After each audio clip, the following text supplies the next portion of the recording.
direct în subiect. Subiectul de astăzi este abundența financiară, banii. Dar tot ceea ce o să spun astăzi aici se aplică pe toate domeniile vieții, da? O să puteți aplica în orice domeniu al vieții, și sentimental, și emoțional, da? Dar o să ne axăm, pentru că asta a fost scopul, o să ne axăm pe bani și pe abundență. Cine vrea din sală să-și dubleze veniturile anul ăsta, în 2018? Bun, asta e acceptabil. Dar de 5 ori, ce ziceți? Cine vrea să-și mărească de 5 ori veniturile? Nice. De 10 ori? Bă, că nu vă este frică, asta e bine. Deci, e treaba bună dacă nu vă aveți frici de genul care vă împiedică. Aș dori să vă întreb, uitându-vă la o astfel de imagine, ce emoții vă trezește o astfel de imagine? Vă puteți imagina toți banii ăștia că îi aveți în mână și că îi numărați? Vă puteți vedea într-o astfel de situație? Vedeți banii în acest fel? Când vă uitați la bani, ce sentiment aveți? Nice. Dacă... deci trebuie să uitați. Ok. Sau poate că vedeți banii așa, grămezi de bani. Ce sentiment v-ar naște o astfel, dacă ați avea banii ăștia acasă la voi în sufragerie? V-ați fi bucuroși dacă ați avea banii ăștia? Ați avea o frică? Sau poate v-ați simți... Da? Că te răpesc, care să te jefuiesc. Exact. Ar putea fi și ăsta un sentiment. Sau chiar de vinovăție. Da? Poți să te simți vinovat că ai atâția bani. Ok. Câți dintre voi, când vă gândiți la bani, vedeți banii în modul ăsta? Cardul. Da? Ce vă trezești? Ce sentimente sau ce gânduri vă trezește atunci când vedeți un card de credit? Vă gândiți la rate? Vă gândiți la dobânzi? La știu eu ce, că ați luat un credit? Sau vă gândiți dacă a intrat salariul, nu a intrat, care-i treaba cu el? Ok, sau câți dintre voi vă gândiți la astfel de imagini când vă gândiți la bogăție? Vă gândiți la vacanțe, când vă gândiți la bani, la bogăție? Casă cu piscină sau chiar un avion, reușiți să vă gândiți acolo, visați la astfel de bogăție. Ok. Ce vreau să vă mai întreb acum vis-a-vis de toate aceste imagini este câți dintre voi acum aș dori să faceți un exercițiu, să vă gândiți și să vă analizați fiecare câtă salivă aveți acum în gură. Nu sunt obișnuit să vorbesc la microfonul ăsta, o să trebuiască să țin așa. Câți dintre voi, la ora actuală, dacă stați să vă analizați, vă dați seama că aveți gura plină de salivă uitându-vă la aceste imagini. Aveți gura plină de salivă. Asta înseamnă să salivați, cum salivez eu acum și aproape că vorbesc cu precipitații. Știți ce înseamnă acest lucru? Înseamnă că aveți poftă de bani. Că aceste imagini vă trezesc pofta. Da? Dacă în schimb vi s-a uscat gura atunci când vedeți așa ceva, înseamnă că nu aveți poftă de bani și că un pic vă creează anumite sentimente și vă împiedică chiar să aveți așa ceva. Asta funcționează, de exemplu, și când treci pe stradă și vezi McDonald's, da? Și salivezi, semnifică că ți poftă de acel lucru. Dacă toată ziua ai salivă în gură, semnifică că ai poftă de viață. Da? Și asta puteți să faceți de acum un exercițiu, să vedeți la muncă, dacă mergeți la job sau așa, să vedeți câtă salivă aveți atunci când sunteți acolo și o să denote câtă poftă aveți să fiți acolo. Da? Mergem mai departe. L-avem pe Robert Kiyosaki, probabil că cam toți ați auzit de el și ați citit cartea Tată bogat, Tată sărac.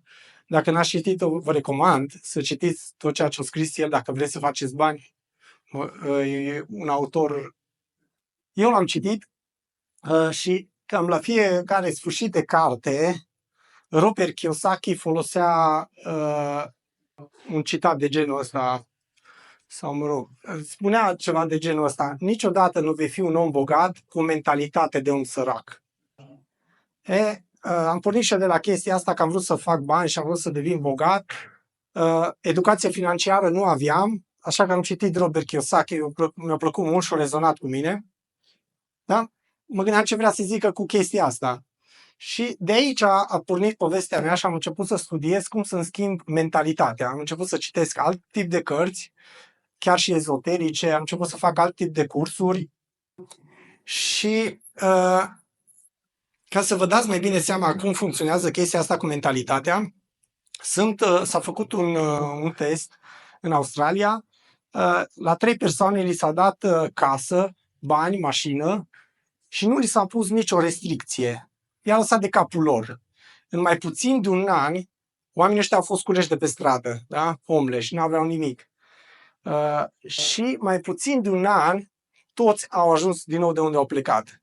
Pentru că nu li s-a spus ce să facă, cum să facă, ei au lăsat de capul lor, printr-o modalitate sau alta, toți au ajuns din nou pe stradă.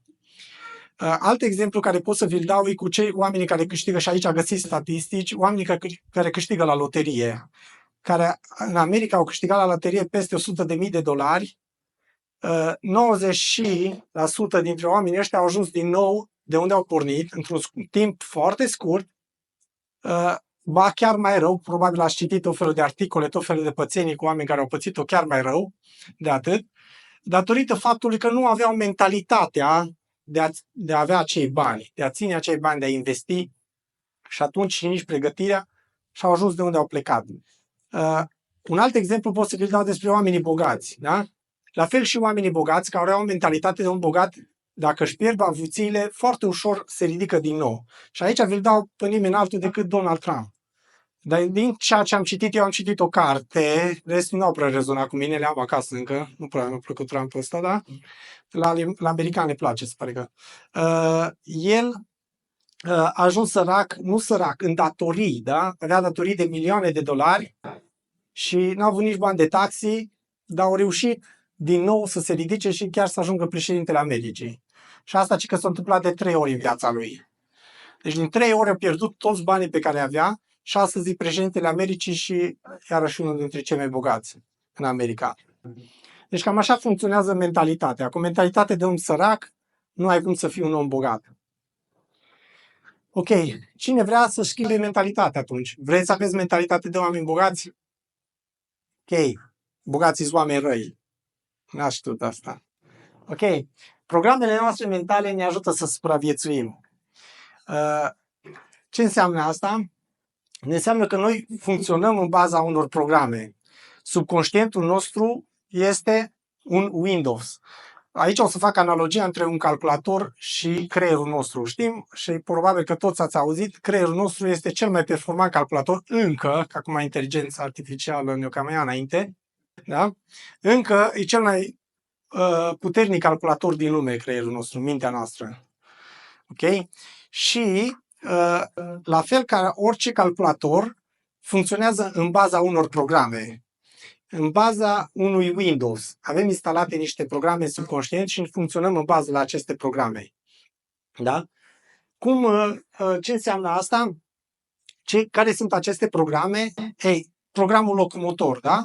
Am învățat să umblu, odată ce am ajuns să umblu, nu mă mai gândesc la faptul că mă mișc, ci pur și simplu umblu. Am doar dorința de a umbla și ea se manifestă. Cum? Există un program subconștient care se ocupă de acest lucru, să am echilibru, să umblu. Cum ajută asta să supraviețuiesc în viață? Deplasându-mă. Da? Mergând la job, vin acasă. La fel sunt cu toate celelalte programe, cu faptul că văd. Eu văd ce, de fapt, lumina. Dar reflexia luminei o văd cu ochi. Ochii o traduce cu ce? Cu un program. Creierul o traduce și o transformă în ce? În imagini. Da? Și asta mă ajută ce? Să supraviețuiesc. Clar. Fără asta mi-ar fi mult mai greu să supraviețuiesc. Dar cum ar fi dacă nu mi-ar bate inima? Nu? Și acolo e tot un program pe care creierul îl coordonează. Câteodată crește pulsul, scade, în funcție de cum și starea noastră. Da? De cum gândim și de starea noastră. Bun. Cine știe să facă operație chirurgicală? Avem în sală cineva care știe să opereze, cine e medic? Nice. Ei, domnul știe să opereze. De ce? Pentru că a învățat acest lucru. Noi funcționăm în bază la ceea ce știm și am învățat și am experimentat. Nu putem să facem lucruri de care nu știm. În afară de el, probabil niciunul nu știm să facem o operație chirurgicală. Că n-am făcut medicina, nu? Am făcut altceva și știm altceva să facem. Dar nu știm să facem ceea ce nu am învățat. Dacă n-am învățat să fac bani, nu prea știu cum să fac banii. Dacă n-am avut o educație financiară de acasă, nu prea știu. Dacă n-am învățat, nu prea știu. Ok, când ni se instalează aceste programe? Asta e important. Unii specialiști spun că chiar dinainte de naștere, din prenatal, se descarcă aceste programe, dar ceea ce știm cu siguranță este că de la 0 la 7 ani sunt în undele delta, teta. Ce înseamnă asta? Aceste unde sunt herțiene, de la 0,5 Hz până la 7 Hz și se pot măsura cu electroencefalograful. Da? Și acesta este un fapt. Dar ce înseamnă asta? Ce înseamnă că sunt în undele delta și teta care au această frecvență? Înseamnă că sunt într-o stare de reverie, o stare de hipnoză trează. Da? Și asta înseamnă că în această perioadă mi se instalează Windows-ul. Ați auzit cu toții expresia cei 7 ani de acasă. Da? Ei, asta înseamnă că de la 0 la 7 ani mi se instalează programele în baza cărora voi funcționa și ca adult. Și aceste programe, majoritatea sunt de supraviețuire, ne ajută să supraviețuim, dar în același timp avem și programe care ne cam încurcă, o să vedem. Da? Cum ni se instalează aceste programe? Am ales doar câteva care le-am crezut eu mai importante. Prin observare, învățare, dictare, încercare, repetare, obiceiuri și tradiții. Și o să le vedem un pic. Observare. Copiii observă ceea ce fac părinții, da? De multe ori observă ce face mama, tata, ce înjurături folosește și le zice la fel, încă cu aceeași intonație, da?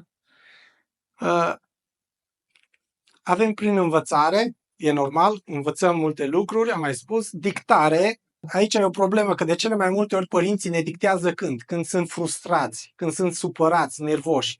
Și de cele mai multe ori nu sunt programele lor care ni le spun, că așa e cum am zis eu, că eu am fost ca tine și tu n-ai fost ca mine încă, și îți dictează efectiv aceste programe și nici măcar nu sunt ale lor, că sunt alea care le-au primit și ei tot în situații de genul, când erau supărați, nervoși și așa mai departe. Prin încercare învățăm să umblăm, cădem, ne ridicăm, mai încercăm până reușim. Ne dăm seama cum funcționează și după aia funcționează în automat. Am spus asta despre. Prin repetare. Repetând un lucru, devine automatism. Da, la lucru fac aceeași chestie, scriu. Da, după aia am timp să stau și pe Facebook, între timp ce fac altceva sau conduc și e un automatism. Faptul că conduc mașina, pot să mă fardez sau pot să stau pe Facebook, că se poartă. Obiceiuri. Sunt obiceiuri bune, obiceiuri rele, dar prin obiceiuri devin programe. Tradiții. Aici am ales asta. E un pic mai nasal, dar mi-a plăcut mie. Bogdan a vrut-o, eu vreau. Insulele Feroe din Danemarca. Aici băieții când ajung la vârsta de 18 ani, ca să devină bărbați, trebuie să ucidă un delfin sau o balenă. Altfel nu sunt bărbați. Și asta nici nu e chiar așa de rău la prima vedere, dacă stai să te uiți. Dar dacă copiii din acea societate văd acest lucru la fraților, la cunoștințele lor, că în fiecare an văd asta, zic, eu atunci o să fiu bărbat când o să omor un pește, nu când o să mă duc la femei, nu când o să mă duc în armată sau altundeva, ci când o să omor un pește o să fiu bărbat. Și acum cum militează ăștia împotrivă la acest lucru, organizațiile astea Greenpeace și așa, s-ar putea să nu mai pot să facă acest obicei. Vă dați seama că în Danemarca, în insulele Feroe, o să rămână fără bărbați. Ăia toți o să fie niște feminuci. Pentru că ei nu o să simtă bărbat până când nu ucide un pește. Asta e programul lor și asta le spune lor subconștientul. Cine a înțeles motivul pentru care programele instalate în subconștient și rolul lor în viața noastră, pentru că cum ne ajută ele și cum ne controlează? Ați înțeles cum funcționează? Până aici a fost make sense? Ok. Bun. De unde primim programele noastre? Cred că v-ați dat seama, cei 7 ani de acasă. De la frați, de la bunici, de la părinți, de la tutore, de la bonă, învățământ, religie. Eu am avut o problemă cu religia. Cu Dumnezeu sunt relații foarte bune. Și eu cu el și el cu mine, ne iubim reciproc, la maxim. Dar mama mea a fost creștină, religioasă și ea mai mult, și taică-mi, dar ea mai mult. Și nu primeam bani de buzunar dacă nu mergeam la biserică. Dar aici, studiind, făcând cateză și citind Biblia, ei nu prea au, religia nu prea are o părere bună despre oamenii bogați. Și mai repede trece cămila prin urechile acului decât bogatul în împărăția cerului. Și tot felul de convingeri din astea, banii sunt ochii diavolului, banii sunt un lucru rău și aceste programe te cam încurcă când crești mai mare și eu vedeam oamenii bogați foarte răi. Atunci când eram mic, mi se păreau că aia bogați toți sunt răi.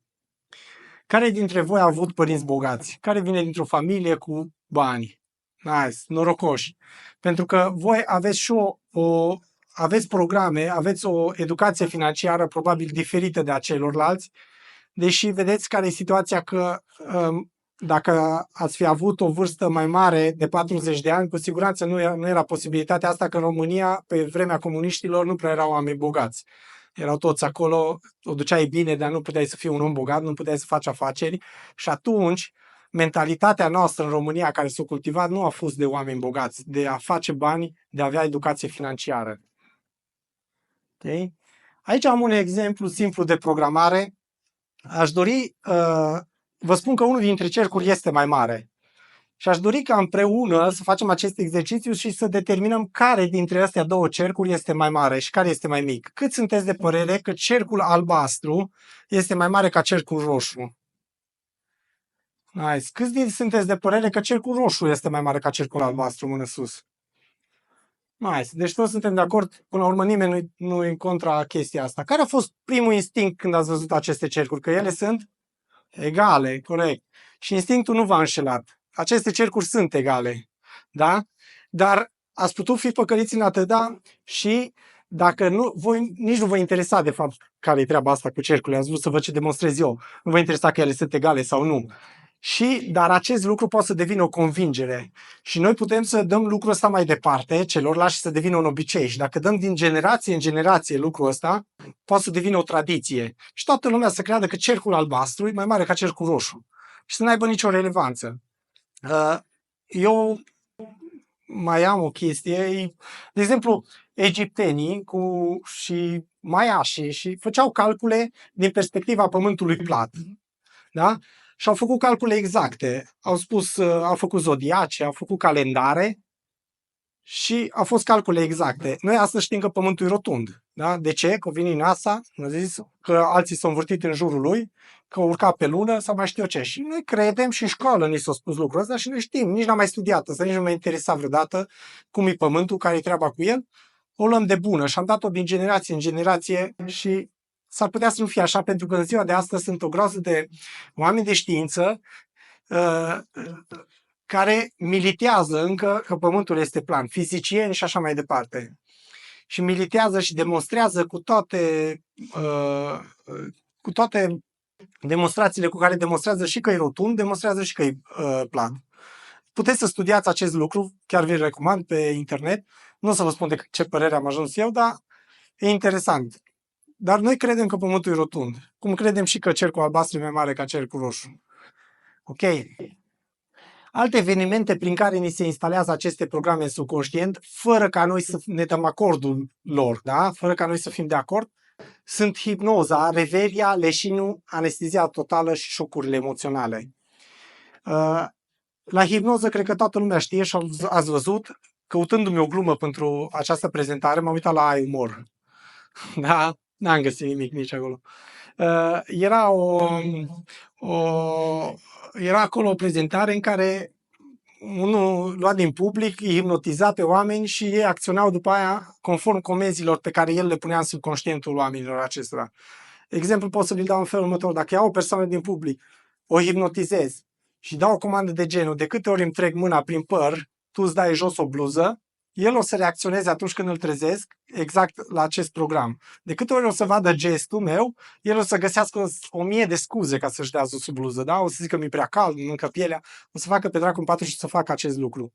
Da? Așa funcționează cu hipnoza. Alții chiar vindecă cu hipnoza. Bine, un pic mai complicat, dar cam asta e principalul, cum se instalează programul. Reverie este o hipnoză trează și aici îl avem pe Humbert din Etica. Din Etica ne dă și o tehnică prin care putem să schimbăm unele programe care ne-au fost instalate când? În leșin, în anestezie totală, Humbert a demonstrat aceste lucruri și a dezvoltat această tehnică, această terapie, Dianetica. Ea stă la baza bisericii scientologice, dacă ați auzit. Mai precis, el spune în felul următor: în momentul în care tu ești inconștient, da, printr-un leșin sau o anestezie totală, tot ceea ce se discută în jurul tău ți se înregistrează ca program în subconștientul tău. Ei, programele astea nu se activează direct, ci trebuie să fie reactivate. Și când se reactivează? Când întrunește din nou o circumstanță de genul ăla. Adică, dacă mie mi se instalează când am leșinat și doi vorbesc lângă mine un anumit lucru, data viitoare când o să fiu în preajmă la doi care vorbesc acel lucru, atunci mi se instalează, îmi devin active programele. Da? Mie s-au instalat, după aia devin active. Cam asta ne învață Dianetica. Îl avem aici pe Green Hammer, noua medicină germanică. Nu o să vorbesc despre ea, o să vorbesc despre cum ne explică Hammer, cum ni se instalează anumite programe. Foarte interesant. Hammer spune așa: dacă în șocurile emoționale se instalează programe fără ca noi să ne dăm acordul lor. Cum se întâmplă acest lucru? Vă dau un exemplu direct și concret.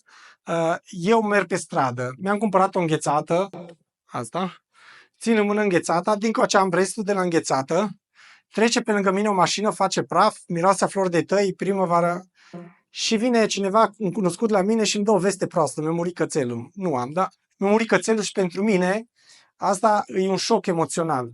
În momentul ăla nu aud, nu văd și tot ce se vorbește în jurul meu, inclusiv dacă continuă conversația cu mine, tot ceea ce el îmi spune mi se instalează în subconștient ca programe, care iară se activează când? Se activează, devin active în aceste circunstanțe. În cazul în care eu mă duc cu înghețata, cu banii în mână și trece o mașină, și ce o să facă corpul meu? Ce o să facă mintea mea? O să reacționeze, pentru că atunci când s-a mai întâmplat odată acest lucru, am primit un șoc emoțional. Și ca să mă apere de acest șoc emoțional, o să declanșeze o groază de programe ca să nu mi se mai întâmple încă o dată acest lucru.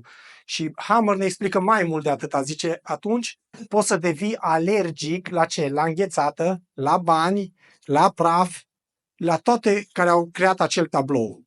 Da? Și faci alergii ca să nu mai ajungi în acea situație, ca să primești o veste proastă, un șoc emoțional.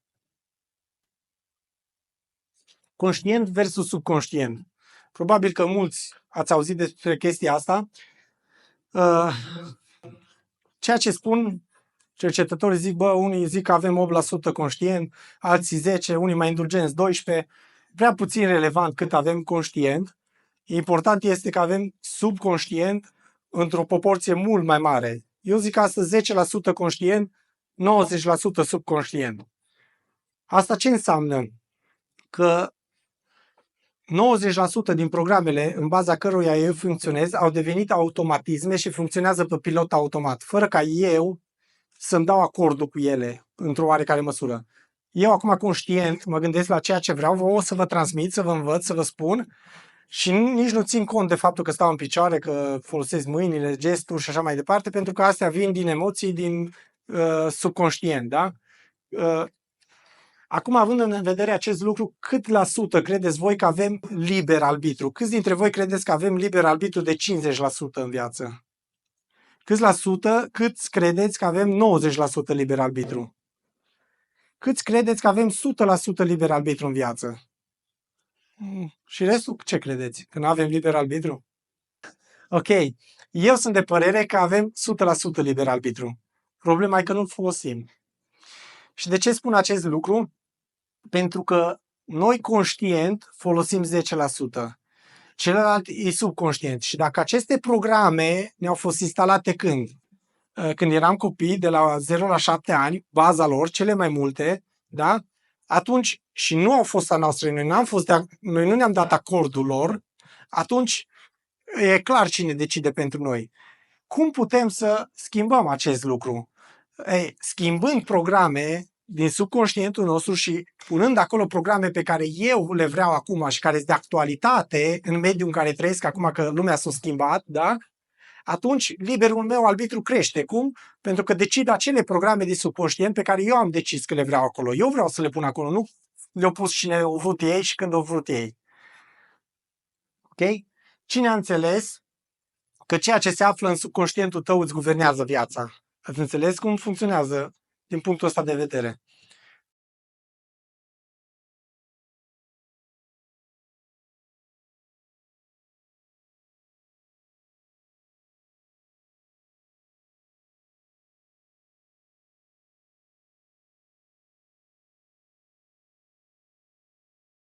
Cum identificăm acum aceste programe din subconștientul nostru?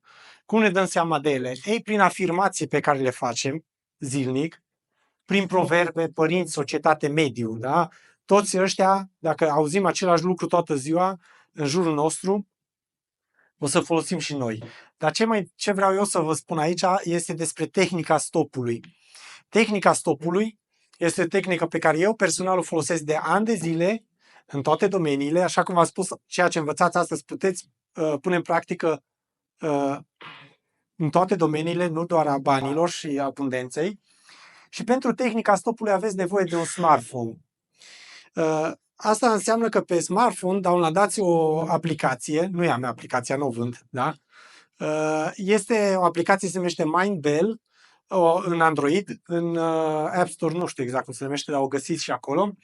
Și ce face această aplicație? Sună după cum o programezi tu. Poți să o programezi de la 10 dimineața la 10 seara și din oră în oră sau din jumătate de oră, la mine sună din jumătate de oră, câteodată cum vrea ea, dar eu așa am programat-o, de la jumătate de oră să sune și sună un gong. Boing! Ei, când sună gongul ăsta, ce fac? Mă opresc pentru 10 secunde din tot ceea ce fac. Mind bell. M-I-N-D, de la minte. Mind bell. Clopoțelul minții, nu? Sau cum se vine tradus. Ok. Și v-am spus că mă opresc din tot ceea ce fac pentru 10 secunde și mă analizez. În ultima jumătate de oră, la ce m-am gândit? Ce gânduri am avut? M-am gândit că nu am bani? M-am gândit că viața e grea? Că banii nu sunt destui, că astăzi nu-mi permit? Că nu am chef? Mă analizez efectiv în 10 secunde câtă salivă am în gură. Am salivă în gură, mă bucur de viață. Și continui după aia, astea două tehnici merg mână în mână cu tehnica jurnalului. La sfârșitul zilei mi-au un caietel și nu scriu povești în el, ci scriu, mi-am dat de 10 ori stop sau de 20 de ori și văd, asta a fost gongul meu. A tău? Crezi că al meu, deși mi-a pus pe mod avion, câteodată sună aplicația, oricum. Bun, și la sfârșit fac jurnalul ăsta și mă analizez de câte ori m-am gândit atunci când mi-am dat stop că nu am bani destui, că viața e grea, că banii se fac greu. Și îmi notez acolo și așa descoper cu ce am de lucru pe urmă, cu ce trebuie să schimb și îmi găsesc programele pe care trebuie să le schimb, da? Care nu sunt ale mele și care nu... Testarea musculară. Testarea musculară vine oarecum să certifice chestiile astea și pentru testarea musculară sau testarea kinesiologică, să nu confundăm cu kinesiologia aplicată, e cu totul altceva. Testarea musculară a fost certificată de cei de la Oxford University, dar îl avem aici pe David Hawkins, care el a făcut multe demonstrații, studii și așa mai departe. Găsiți cărți, găsiți videouri cu el, pe YouTube vi le recomand. Și testarea asta musculară e în mai multe moduri. Unul dintre moduri este degetele, al doilea e a brațului, ai nevoie de o persoană care să apese brațul, sau a balansului. Eu în seara asta o să vă învăț tehnica balansului și pentru asta o să vă rog să vă ridicați în picioare ca să testăm tehnica asta balansului. Da? Aș dori ca toată lumea să închidă ochii. Nu vă gândiți la bani, am eu grijă să nu vă umble în buzunare, să aici eu o să țin ochii deschiși, da? Închideți ochii și fiecare o să trebuiască să observe în momentul în care pune următoarea afirmație, banii se fac greu, încotro se balansează corpului. Picioarele să fie puțin depărtate, da? Ușor capul a plecat în față, ușor, nu bărbia în piept, ușor a plecat în față și ochii închiși și faceți afirmația fiecare pentru el în gândul lui, banii se fac greu și observați încotro se balansează corpul. Simțiți încotro vi se balansează corpul. Da? Unde vă împinge corpul? Super. Acum, puteți să vă așezați. N-am vrut să vă spun de la început cum funcționează ca să nu credeți că vă fac vreo sugestie. Da? Cum funcționează? Câți dintre voi vi s-a balansat corpul în spate când ați spus această afirmație? Cum? Și? Ok. A spus important e să pui afirmația, închizi ochii și aștept să vezi ce se întâmplă cu corpul. De obicei un singur lucru se poate. Asta o să vă explic imediat. Ajungem și o să vedeți. Câți dintre voi s-a balansat corpul în față când ați făcut această afirmație? Câți dintre voi nu s-a întâmplat nimica? Sau ați mers stânga-dreapta? Sau... Ok. Ceea ce a spus și el, că s-a dus și în față și în spate, destul de greu, că odată ce s-a mers corpul în spate, e greu să revină să meargă în spate, a doua oară. Ok, depinde cum ai făcut afirmația, dar asta se poate rezolva oricum ca să funcționeze perfect dacă bei apă. Probabil nu ești destul de hidratat, poți să păcălești linichii lovindu-i linichii ușor la spate sau te lovești în piept. Sunt câteva tehnici prin care se pot rezolva acest lucru. Ideea este ce înseamnă asta. Înseamnă că dacă am făcut afirmația banii se fac greu și corpul meu a mers în spate, înseamnă că nu am această convingere în subconștientul meu, nu am acest program în subconștientul meu. Dar dacă corpul s-a dus în față, înseamnă că am acest program, am această convingere în subconștientul meu, nu sunt conștient de ea, da? Nu neapărat. Și folosesc probabil expresia asta, banii se fac greu. Și aici lista e mare, da? Viața e grea, trebuie să meargă greu, banii sunt un lucru rău, banii nu pică din cer, banii așa mai departe. Avem o groază de astfel de convingeri și de programe. Eu am acasă câteva zeci de pagini de genul ăsta. Da? Nu sunt chiar atât de importante să le aveți așa, ci mai important e să le descoperiți pe la care le aveți voi prin anumite tehnici. Dar astea sunt și se pot verifica. Dar gândiți-vă cum funcționează viața voastră dacă aveți astfel de afirmații, astfel de programe în baza cărora voi funcționați. Cum poate să fie din punct de vedere financiar? Ok. Cine vrea să schimbe toate aceste programele, să pună în locul lor, nu numai să le scoți afară, dar să pui în locul lor ceva benefic cu care să atragi mai mulți bani. Asta e scopul. Super. Fricile sunt și astea niște programe. Eu cred că sunt mai nocive ca programele normale despre bani. Fricile sunt un pic diferite. Și ce înseamnă asta? Care sunt fricile? Mi-e frică de înălțime, poate să fie frică de avion, poate să fie frică de multe lucruri, poate să fie frică de cățel.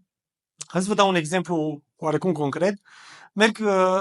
Vreau să obțin un scop, am un scop, da? Și merg pe stradă, ajung la o intersecție, scopul meu e în față, trebuie să mă duc înainte. Dar acolo lată un câine și eu am frică de câini. Subconștientul meu o să găsească 1000 de scuze și să mă trimite la stânga sau la dreapta, numai înainte nu, pentru că acolo e câinele și mă papă. Dar în schimb, dacă eu scot frica asta sau o schimb cu ceva benefic pentru mine, merg înainte și înving această frică și obțin mai ușor ceea ce îmi doresc. Lista fricilor e la fel de mare, n-am pus aici frici, că e irelevant și o să vă arăt de ce. Pentru că astea sunt frici de suprafață. Sunt frici pe care noi le conștientizăm și zicem, mi-e frică de înălțime, mi-e frică de aia. Dar mai importante sunt astea, fricile de bază. Și ce înseamnă asta? Înseamnă că avem frici de suprafață și frici de bază. Frici care susțin fricile astea. Și cum le descoperim prin astea, o să vă învăț o altă tehnică, cum să le descoperiți. Și o să o facem astăzi aici, este tehnica săpării. Cum funcționează această tehnică? De data asta nu vă ridic în picioare, dar aș dori să facem un exercițiu de imaginație și vă rog să închideți ochii. Vă rog să închideți toți ochii, da? Uite, o să nu dispară nimic.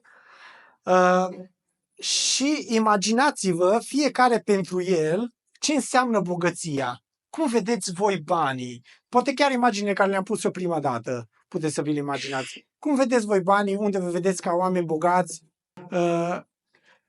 Cum vedeți banii, grămezi de bani și așa mai departe. Odată ce aveți această imagine în minte, puneți-vă întrebarea acum. Și ce s-ar întâmpla rău dacă aș avea toate aceste lucruri? Și căutați un răspuns. Primul răspuns care vă vine în minte, chiar dacă nu are nicio legătură cu întrebarea așa, acela este răspunsul Și acelea vreau să-l țineți minte. Acum puteți deschide ochii. Ce ați descoperit, de fapt, este o frică. O frică care vă împiedică să obțineți ceea ce vă doriți. Și tehnica nu se oprește aici, continuă. Acum ai un răspuns și pui din nou întrebarea. Și ce s-ar întâmpla rău dacă? Și pui răspunsul tău. Și o să descoperi încă o frică mai profundă și încă o frică mai profundă. Și ajungi la frici de bază. De ce e asta un lucru bun? Pentru că în momentul în care scot o frică de bază, o schimb, toate celelalte cad. Da? Și scoțând frici de suprafață e un lucru bun. Dar atunci când le scoți de la bază și pică zeci de astfel de frici, gândește-te cum se schimbă viața ta. Zi-mi. O să avem o sesiune și de întrebări, dar zi-mi. Dacă? Nu ți-e frică să ai bani. Dar poți să ai frică de înălțimi și poate ca să faci banii trebuie să te urci la înălțime. Și atunci nu faci banii. Înțelegi? Exact ca și cu cățelul. Ți-e frică de câine și de multe ori poate n-ajungi nu știu unde. Ok. Acum poate ai alte frici. Ideea e că dacă ai avut un răspuns când ai făcut această tehnică, aceea este o frică pe care o ai legat de a-ți obține ceea ce tu îți dorești. Și poți să sapi și să descoperi frici pe care nici nu le bănuiești. Pentru că tu nu ești conștient de ele și ele se află în subconștientul tău. Și cum poți să le testezi? Prin testarea kinesiologică. Te pui și spui afirmația și să vezi unde îți merge corpul, dacă ai acea frică în subconștient sau nu.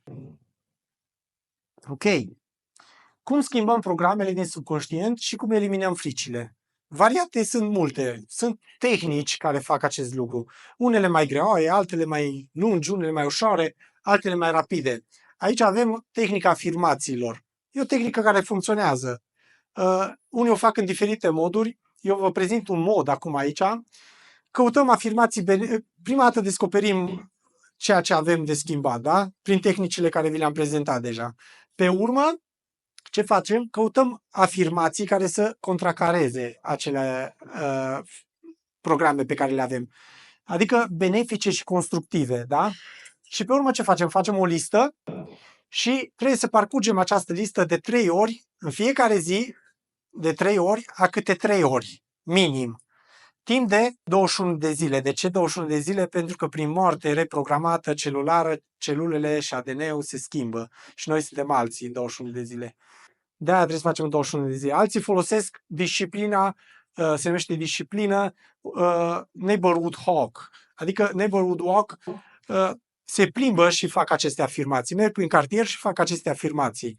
Astfel ca ele să se schimbe. Prin ce? Prin repetare. Repetând un lucru exact cum se instalează, tot așa putem să le și schimbăm. Ați văzut ce zicea și Bruce Lipton de chestia asta, da? Ok. Sau mai avem tehnica mea. Eu folosesc mai multe tehnici și de multe ori le abordez în funcție de problemele pacientului. Eu de obicei identific, cam aceeași procedură la început, identific respectivele programe prin diferite tehnici. Pe urmă le verific cu testarea kinesiologică. Pe urmă îi pun să le testeze, să aibă certitudinea să găsim exact acel program, o să vă spun cum funcționează exact. Și pe urmă le scot și cel mai important este, nu le scot, le schimb. Nu putem să scoatem niciun program, apropo, din subconștientul nostru fără ca să punem ceva în loc la el. Trebuie să punem tot timpul ceva acolo. Nu poate să fie lipsă. Da? Și cel mai important este că le fac să nu se mai reinstaleze. Asta e un lucru bun, că atunci când le-am scos și am lucrat cu cineva, acelea nu se mai reinstalează. Da? Numai dacă el vrea și le pune din nou, aia e fix problema lui. Dar ele de la altcineva nu se mai reinstalează, fără ca el să-și dea. Rezultatele sunt aproape imediate. Asta mi-a demonstrat-o oamenii cu care am lucrat și viața, și eu am încredere în acest lucru. Vă dau aici un exemplu foarte concret. Nu o să vă spun numele persoanei, o cheamă Silvia. Da? Am lucrat cu ea, a fost o prietenă de-a mea și ea avea o problemă. Nu putea să mediteze. Am învățat o tehnică de meditație și am zis, ai reușit, ai meditat, funcționează? Bă, zice, Marius, eu aș medita, dar de fiecare dată când mă pun în pat, iau somn, dorm. Și am zis, ok. Zice, și eu nu prea îmi place să meditez altundeva, ea are patul atârnat cu lanțuri și meditează, să leagănă, citește, zice, dar nu pot să citesc o carte, nu pot să văd un video, nu pot să fac nimic, pentru că atunci când mă pun în pat dorm și dorm, nu, așa, dorm 12 ore. Și a zis, ok, își permitea, a zis, ok, vii la mine, facem o ședință și rezolvăm problema. Au venit la mine, am identificat un program care spune așa, trebuie să dormi. Și așa am amintit că acest program îl avea de la bunica ei, când o punea în pat, că era mică, și îi spunea, trebuie să dormi, culcă-te, trebuia să-și facă somnul ăla de frumusețe. Culcă-te, trebuie să dormi. Și acesta a fost singurul program care l-am schimbat în acea ședință, trebuie să dormi, nimic altceva, și am pus acolo ceva benefic. Dorm cât vreau eu, îmi reglez ceasul biologic cum vreau eu, dorm atunci atât cât îmi este necesar și tot felul de programe din astea benefice am instalat în loc la acest program. Ei, vreau să vă spun că a doua zi am sunat-o și am zis, cum merge meditația? Bă, zice, meditația ar merge dacă aș putea să mă concentrez, că de dormit nu mai dorm. Zice, noroc că mi-ai dat o carte să citesc, că dacă nu veneam să mă reprogramez. Dar zice, faza a fost că am pus cartea jos și am adormit. M-am pus și am dormit. Și zice, acum dorm. Ulterior mi-e prietenă și mai vorbim. Zice, dorm cât vreau eu. Dacă mă programez și îmi zic, bă, mâine trebuie să mă trezesc la 10 și mă trezesc înainte să sune ceasul. Și nu are nicio problemă acum cu somnul. A fost atât de simplu, un singur program. Trebuie să dormi.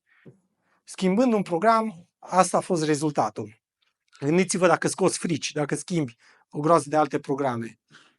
Mai am aici un exemplu, Radu, un prieten cunoscut, tot așa mi l-a recomandat cineva, am devenit prieten pe urmă. Ei, el avea apartamente, le închiria și făcea undeva la 5-6 mii de euro, lejer. Faza a fost că după ce am lucrat cu el, era foarte stresat, nervos, supărat tot timpul. Am descoperit când am lucrat cu el că trăia viața părinților lui. Stresat, nervos, supărat, o groază de programe. Am schimbat, am lucrat.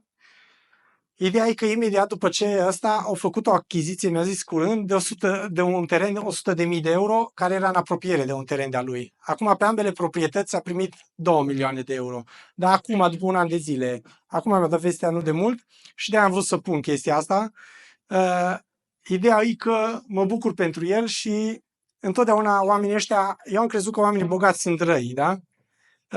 Dar cunoscând acum oameni cu bani, mai mulți, ca niciodată, acești oameni stau în spate la o groază de asociații, o groază de asociații de caritate și așa mai departe, și ei ajută mult. Eu nici n-am știut câte case de copii sunt în Cluj, până acum nu de mult, și ei ajută și noi habar n-avem că de fapt acolo banii vin de la oamenii ăștia, de la oameni bogați, oameni care noi nici nu îi notăm.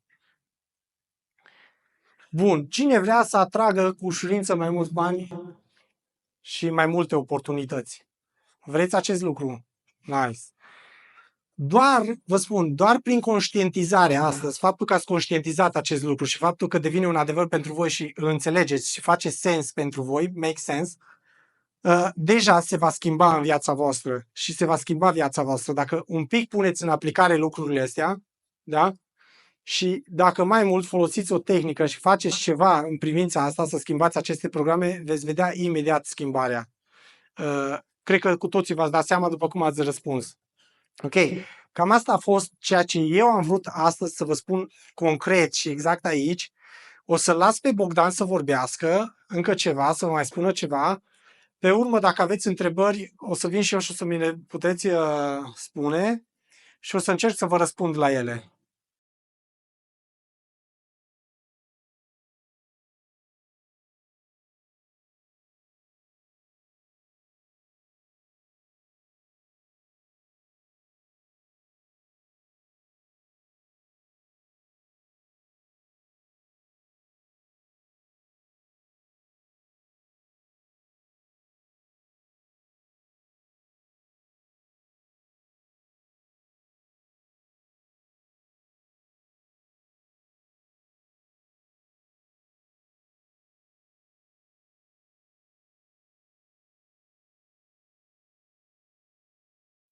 Acum, vreau să vă întreb ceva, da? Sunteți de acord că v-am inventat ceva foarte valoros astăzi? Hai să zicem dacă nu bine că am inventat ceva valoros astăzi. Super.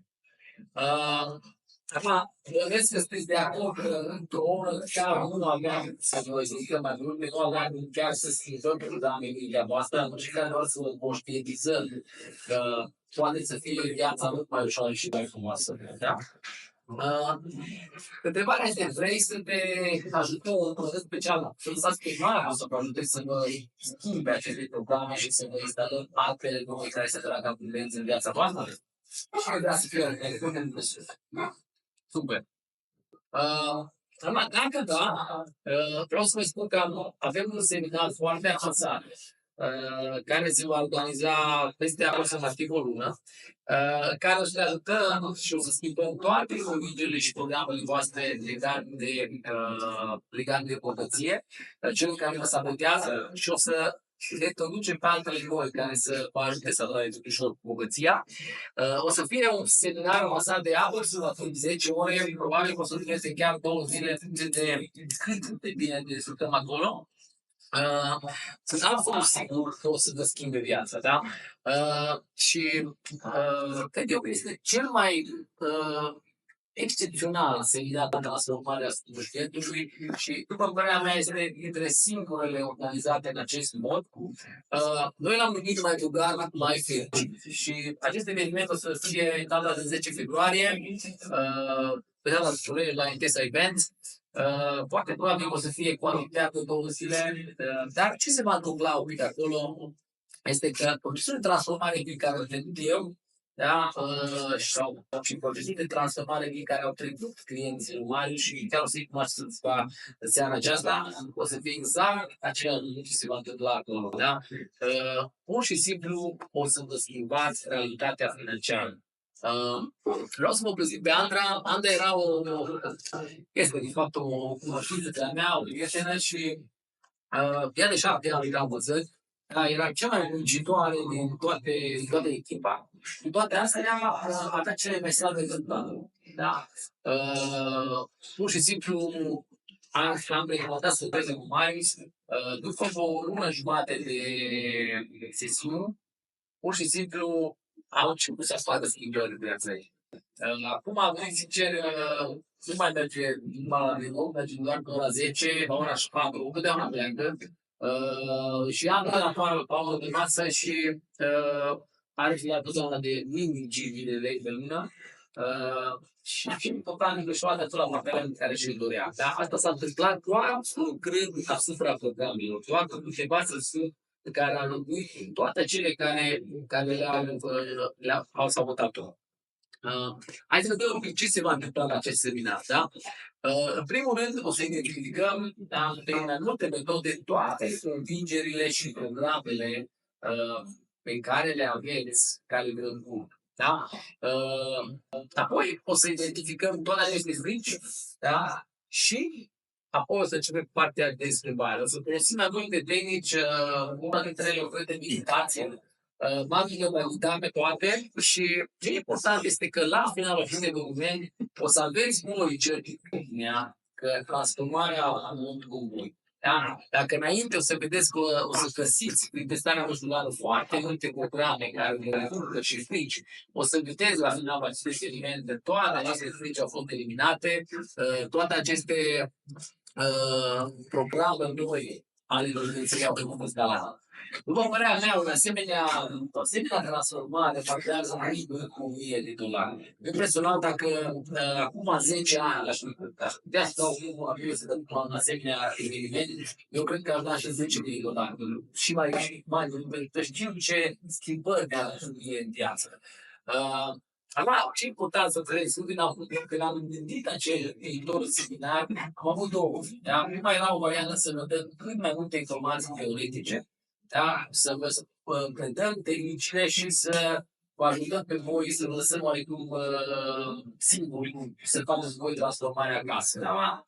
Eu m-am gândit la mine când am început să lucrez cu bani, chiar dacă am învățat tehnicile, dacă vrea să lucrez eu singur cu mine, foarte departe că nu erau mai aici, ce nu câștigam câți bani pe zi acum. Deci nu puteam să le arată succesul. Da? Așa că am hotărât o altă variantă, și anume să facem un curs foarte rapid, care pur și simplu o să ne implicăm, Marius o să vedeze cu toate aceste meditații, Și altfel, la final, da, o să putem chiar verifica că v-ați transformat content. Da? Și pot să zic 100% că garantăm că o să aveți succes în astfel, în situația a doua.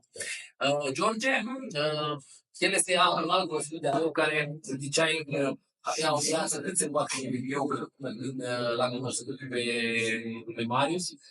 El lucra la companie de asigurări, dar avea un salat de tehnic și ziceai la greu cuiva vorbim din stânga-dreapta. După ce a început să lucreze cu Marius, efectiv și-a dat seama că merită mult de la viață și și-a dat demisia și a început propriul lui business. Anul trecut deja a făcut un profit de peste 50.000 de euro și anul ăsta foarte probabil că o să fie minim de 2 ori atâta. Da? Efectiv, asta se întâmplă în momentul în care programarea mentală devine una nouă. Acum, întrebarea este dacă ai din aceste gândiri, da? Și pur și simplu i s-ar schimba programarea mentală și ați văzut venitul și doar le-a circulat. Da? Credeți că s-a meritat? Ar fi să se duci să întâmple lucrul ăsta. Da? Bun.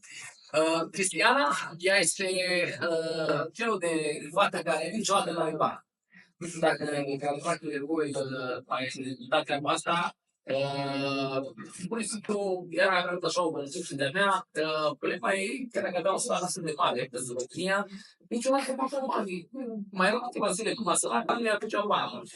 Am știut să lucrez cu Marius și a dat seama că programul ei, da, era cel al bunicii, da, bunica s-a gândea pe Israel și 3 zile rezolvat, și atunci asta, exact asta și făcea și ea. Făcea un program Marius, ea și ea, banii acestea programele tale, pur și simplu au obținut și o mărire de salariu și cel mai important, anul trecut și-a pus deoparte peste 70 de euro, nu a reușit să pună măcar 1.000 în 5 ani. Da? Și acum, fără să-și ia nimic din acolo, a fost și de 3 ori în vacanță, asta s-a întâmplat. Acum, hai să recapitulăm, dragilor, ce vezi de la aceste evenimente? Da? În primul rând, o să schimb toate convingere și programele de bani, da? Cele care te opresc, astfel încât să tragi foarte mare o știință, abundență de viața ta. O să scapă poate fricile, să zic, frânează, da? Și o să ajungi să ai o mentalitate de un bogat. Da? Părerea mea, valoarea acestui eveniment de minim $1.000, mă întoarc, mă întreb, dacă ați venit aceste evenimente și efectiv viața voastră s-ar schimba, credeți că s-ar merica să duceți? Da. Da. Bun. Bănuiesc că înțelegeți că dacă aceste evenimente ar costa 3.000 de lei, ar fi o afacere bună pentru voi, da? Da? După părerea mea, prețul corect este undeva la 500 de lei, da? Acum ați văzut ce v-am explicat astăzi, da? În aceste eveniment care, după părerea mea, aproape că a fost gratuit.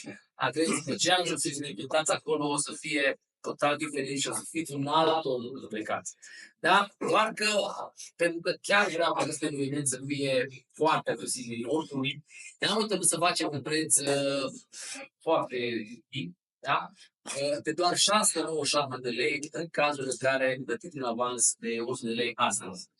Din acești bani, 200 de lei o să fie donați către organizația Damser și cei care au venit cu vreme sindromul Down.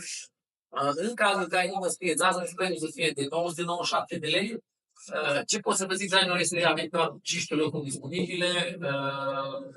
Ne-am hotărât și am luat concluzia că chiar maxim 15 oameni putem să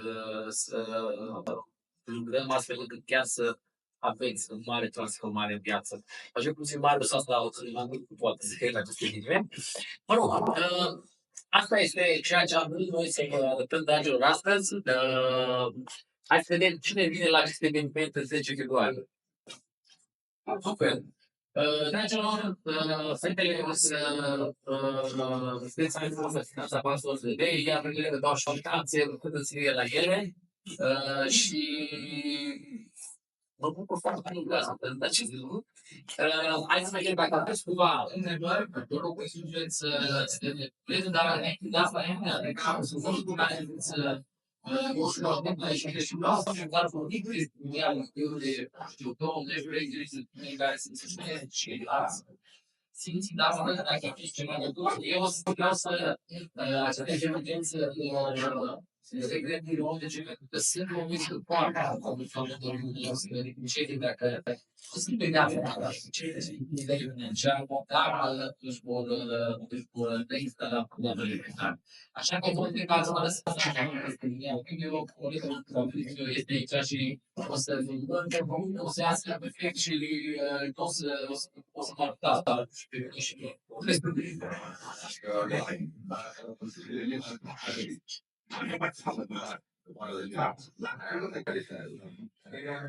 Ok, de ce am spus lucrul ăsta? Pentru că acum a apărut la Știință și Cunoaștere, dacă știi emisiunea din Cluj, tipul ăsta a făcut o emisiune cu cineva și ceva director de la Google, poți să-ți trimit dacă vrei articolul. Directorul ăsta de la Google a făcut acum o echipă din care fac parte doi cercetători români, sunt 16 cercetători și vorbesc despre nanotehnologia, care ne este introdusă în noi și devenim mai mult roboți decât oameni și ei promit că nu o să murim. Până în anul 2024 o să se implementeze acest lucru pentru unii oameni și că noi, ca oameni, evoluăm liniar. În schimb, tehnologia sare, da? E exponențială. Și atunci, nanotehnologia, care să ajungă și aici, da? Nu neapărat inteligența artificială, dar și inteligența artificială, dacă stai să te gândești că ea crește exponențial, nu liniar, va sări, deci ne va depăși. Părerea mea și părerea lor au pus pe acești 16 cercetători ce să facă, au luat măsuri de precauție ca să nu existe un dezastru care e practic iminent. Adică dacă stai să rumegi bine și să vezi toată partea de sub, gândește-te dacă noi o să devenim pe jumătate roboți, s-ar putea ca să preia controlul nostru, nanotehnologia. Și de ce? Pentru că el dacă devine deștept, devine mai deștept și începe să vrea să fie primul. Da? Cam asta a fost întotdeauna. Și cam asta ar fi transformarea. Acum vorbim un pic ezoterist, dar există științific și s-a făcut acest lucru și directorul ăsta de la Google, nu am reținut cum îl cheamă, are un nume ciudat cu capa, dar pot să-ți trimit. Articolul ăsta și emisiunea asta a fost televizată, n-a fost el invitat, că n-a reușit, dar a fost altcineva invitat în emisiune care face parte din echipa asta, care vor să se asigure că acest lucru nu va scăpa de sub control. Că până acum, de fiecare dată când a existat un dezastru, s-au luat măsuri doar după, niciodată înainte. E prima dată când se iau măsuri înainte. E foarte interesantă problema. De-aia am spus lucrul ăsta. Da. Acolo, cred că ultima emisiune. N-am văzut emisiunea, am citit articolul, am scris un mare articol pe Facebook și emisiunea n-am văzut-o, dar mie mi-a ajuns articolul și am mai făcut un pic de cercetare și eu pe Google și am ajuns la aceeași concluzie. Pentru că nu iau de bune, știți cercul, de obicei mă informez un pic. Și asta e partea pe care mă informez și numai asta fac. Nu muncesc nimic altceva, doar învăț, meditez și lucrez cu oamenii pe chestia asta și fac chestii de genul ăsta. De-aia vă spun că e o informație destul de validă și puteți să o cercetați și voi fiecare. Alte întrebări? Dacă e ok, ți-am răspuns? Da, m-am gândit Te-ai gândit la aia care au primit cetățenia. Știi de ea, nu? Știi că există un robot care a primit cetățenia în Irlanda sau nu a primit cetățenia? Unde? În Dubai. A primit cetățenie și deja este o inteligență artificială destul de deșteaptă. Și gândește-te că ea e exponențială, ea o să sară de la un nivel la altul, gândește cum o să-și dezvolte ea chestia asta, inteligența. Și atunci unde o să ajungem noi? Când ea o să fie mai deșteaptă de 100 de ori ca și noi. Da? Ideea e să schimbăm noi programele noastre, să devenim noi mai deștepți. Asta a fost scopul aici și asta a fost să înțelegeți voi că programele nu sunt ale noastre, au fost înregistrate atunci și nu mai sunt de actualitate și ele ne guvernează viața. Și noi funcționăm în bază la aceste programe și de cel mai multe ori nici nu ne dăm seama de acest lucru. O să vă dați seama numai că schimbați acest lucru. Nu că ți-ai dat seama cum ai fost acum 5 ani, pentru că ai ajuns acum la vârsta asta, că altfel nu-ți dai seama cum. Da? Alte întrebări? Trebuie să... La seminar o să existe o pauză. O să facem o pauză de vreo oră, mă gândesc. Nu ne-am gândit exact cum să structurăm. N-am mai făcut niciodată cu grup. Am lucrat cu mai mulți oameni, am lucrat cu 2-3 persoane. Nu o să fie ca și aici, acolo este o sală, o să fim toți în cerc, de-aia am ales doar 15 persoane, dacă o să mai fie, o să repetăm, dacă sunt mai mulți, în ideea în care să putem să lucrăm cu fiecare, oarecum, să putem să lucrăm între noi și să putem să lucrăm cât mai... să aveți schimbarea asta, adică nu să dați banii ăștia și să nu aveți o certitudine și numai să lucrăm așa cum am... Aici n-am lucrat astăzi.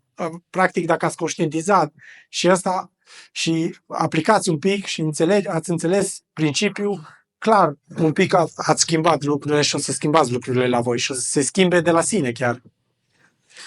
Bun, alte întrebări? Sesiune 1 la cu mine? Da, fac și așa ceva. Lucrez cu oameni. O ședință cu mine este 200 de lei, 2 ore, aproximativ atât am trebuie, dar putem lucra pe un singur lucru, nu putem lucra pe mai multe aspecte ale vieții sau știu eu ce. Și putem lucra, îți dai seama că trebuie un pic de... Da, îți dai seama, durează. Adică până identificăm, până scoatem, dar rezultatele într-o singură ședință, deja din prima ședință îți garantez că le vezi. Și de obicei rezultatele le vezi cel mai tare după prima ședință. Că atunci e cel mai evidentă schimbarea ta, că treci de la un lucru la altul. După aia se mai face gradual.